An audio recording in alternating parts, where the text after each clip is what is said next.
This is The Space Shot, episode 182 for November 12th, 2017. Crossing the Rubicon.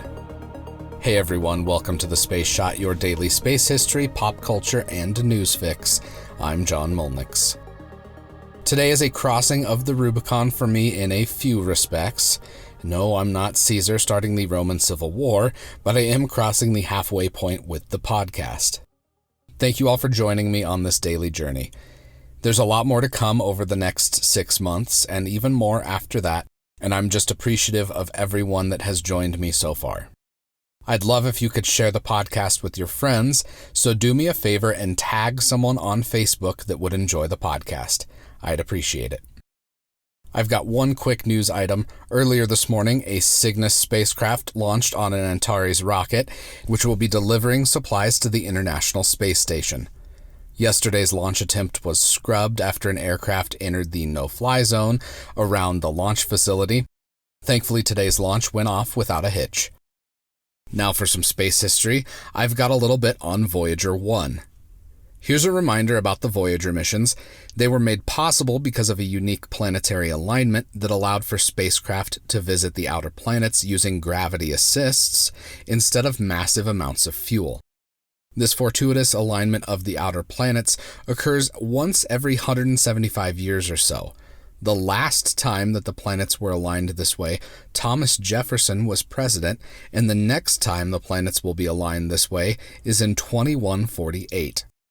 Voyager 1 had a unique course that allowed it to fly by Titan at the expense of visiting the outer planets like Voyager 2 accomplished. Both of the spacecraft were identical, and they carried the same science instruments and imaging systems. On November 12, 1980, Voyager 1 performed a flyby of Titan, which gave us glimpses of that unique moon.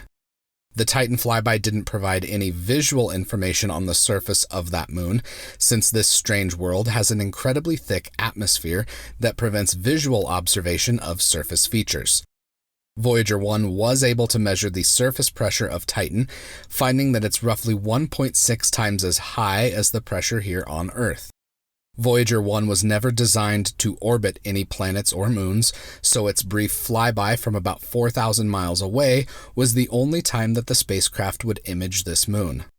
Titan was studied in greater detail by the Cassini spacecraft for about 13 years, with that mission ending just this past September. I've got 2 shuttle missions I want to mention today. The first is STS-2, which launched on this day in 1981. The second flight of the space shuttle was originally meant to be a 5-day mission, but it was changed after a faulty fuel cell failed in flight.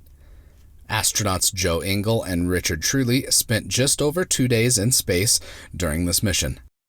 The last thing I want to talk about today is the launch of STS-74 in 1995.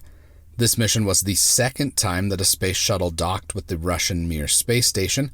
The shuttle Atlantis and a crew of 5 astronauts spent 8 days in space, 3 of which were docked with the Russian station. The American and Russian cooperation on the Mir shuttle program helped lay the foundation for the International Space Station. Since you're here, why don't you let me know what you think of the podcast by leaving a review in iTunes. It takes just a minute to do that, and it makes a huge difference because it helps even more people find the show. As always, the show notes have more information on today's episode. You can hit me up on Instagram and Twitter. Find me at John Molnix. I'm always up to chat. You can also connect with me on Facebook. Just search The Space Shot or click the link in the show notes. Tomorrow, Mariner 9 enters Mars orbit. I'm John Molnix, and I'll catch you on the flip side.